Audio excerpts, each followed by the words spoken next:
આદિવાસી સમાજને બદનામ કરનાર સામે શિક્ષાત્મક પગલાં ભરવા સંજેલી સ્માર્ટ પોલીસ સ્ટેશન ખાતે પીઆઈને રજૂઆત કરાઈ। સંજેલી પોલીસ સ્ટેશનમાં પત્રકાર જગદીશ મહેતા વિરુદ્ધ એટ્રોસિટી એક્ટમાં ફરિયાદ નોંધવા અરજી। 48 કલાકમાં એફઆઈઆર નહીં થાય તો સંજેલી પોલીસ સ્ટેશન બહાર આંદોલન કરીશું। આદિવાસીઓ અભદ્ર ભાષાનો ઉપયોગ કરી આદિવાસીઓને બદનામ કરનાર સામે એટ્રોસિટીનો ગુનો નોંધવા સંજેલી પોલીસ મથકે રજૂઆત કરાઈ। સિનિયર પત્રકાર તરીકે ઓળખાતા જગદીશ મહેતા દ્વારા નિર્ભય ન્યૂઝ નામની ચેનલમાં આદિવાસીઓને અભદ્ર ભાષામાં રંગભેદની ટિપ્પણી કરતા આદિવાસીઓમાં રોષ।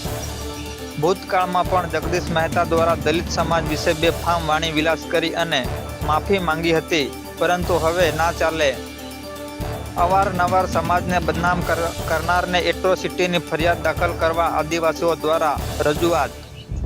આ પત્રકાર વિરુદ્ધ કડકમાં કડક કાર્યવાહી કરી દાખલો બેસાડવામાં આવે તેમજ ગુનો દાખલ કરવામાં આવે। જો 48 કલાકની અંદર જગદીશ મહેતા વિરુદ્ધ એટ્રોસિટીનો ગુનો દાખલ કરવામાં ન આવે તો દાહોદ જિલ્લાના સહિત સમગ્ર આદિવાસી સમાજ દ્વારા સંજેલી પોલીસ સ્ટેશન આગળ ધરણા પ્રદર્શન કરી આંદોલનની ચીમકી ઉચ્ચારી।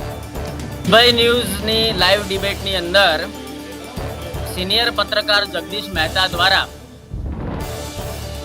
કોંગ્રેસ પક્ષના વિપક્ષના નેતા નિમાયેલા નેતા તુષાર ચૌધરીની વાત કરતા જ આદિવાસી સમાજને ખૂબ ખરાબ શબ્દોમાં અભદ્ર ભાષામાં આદિવાસી સમાજ વિશે વાત કરી છે।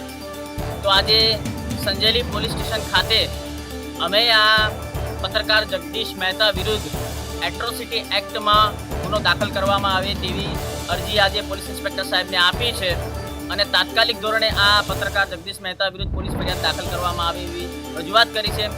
આ પત્રકાર જગદીશ મહેતા નિર્ભય ન્યૂઝને માધ્યમથી કહે છે કે કાળા ભમ્મર આદિવાસી, કપડા વગરના આદિવાસી, એસીમાં બેસતા આદિવાસી, તો આદિવાસીની વ્યાખ્યા કરવાનો અધિકાર આ જગદીશ મહેતાને કોણે આપ્યો?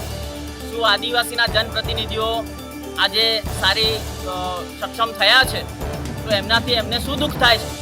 શા માટે એમને આવો વાણી વિલાસ કરવો પડે છે? અને આ પત્રકાર જગદીશ મહેતાએ ભૂતકાળમાં પણ દલિત સમાજ વિશે પણ આવી રીતે જ ખરાબ શબ્દોમાં વાત કરી હતી અને ત્યારબાદ માફી માંગી લીધેલી। તો આ વખતે અમે આદિવાસી સમાજ દ્વારા કોઈ પણ પ્રકારની માફી ચલાવી લઈશું નહીં અને આ પત્રકાર વિરુદ્ધ કડકમાં કડક કાયદો દાખલ કરવામાં આવે, દાખલો બેસાડવામાં આવે અને એના વિરુદ્ધ એટ્રોસિટી એક્ટમાં ગુનો દાખલ કરવામાં આવે એવી રજૂઆત કરી છે।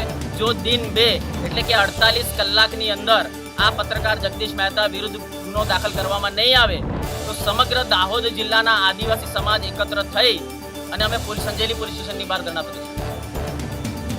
જય શ્રી કૃષ્ણ।